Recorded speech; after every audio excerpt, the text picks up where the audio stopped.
Straight from his arrest, Jesus is taken to a group of religious leaders who have assembled in the middle of the night. Witnesses are called in to bring their accusations against him, but what they say doesn't agree with each other. The words of Jesus about the temple being destroyed are twisted upon him and used against him, but even this is done in an incoherent way. By the standards of law, this trial is a sham. The case against Jesus should be thrown out of court.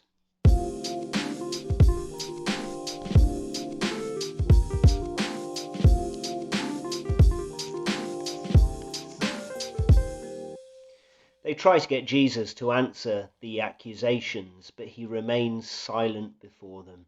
Eventually they ask him outright, "Are you the promised king? Are you the Son of God?" "I am," he says. And then, alluding to a prophecy in Daniel, he says that they will see the Son of Man, referring to himself, coming on the clouds of heaven and sitting at the right hand of the Father.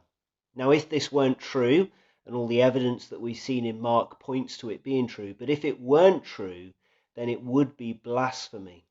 His accusers aren't even willing to entertain that possibility, and so they condemn him to death. He's taken away and beaten up. Peter had been covertly following along as Jesus was led away, and as the trial was going on inside the high priest's house, so Peter was outside in the courtyard, warming himself by a fire. One of the servants asked him if he was one of Jesus' followers, but he flat out denied it.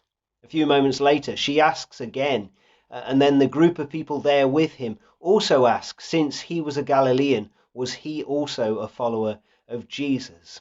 But both times he flat out denies it.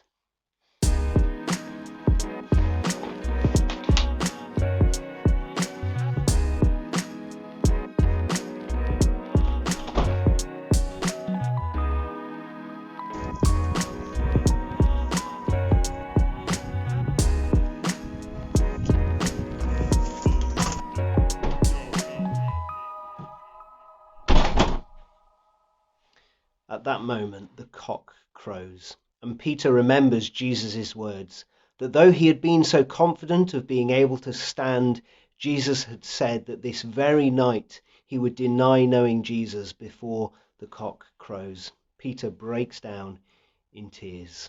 As Jesus is inside taking a grilling, he is standing up and being faithful to his Father's will, whilst on the outside Peter has crumbled, broken, even before a mere servant who is asking him questions. We can't be harsh on Peter, of course. For every time that we have failed to be faithful, we have the faithfulness of Jesus to keep us and to cover us.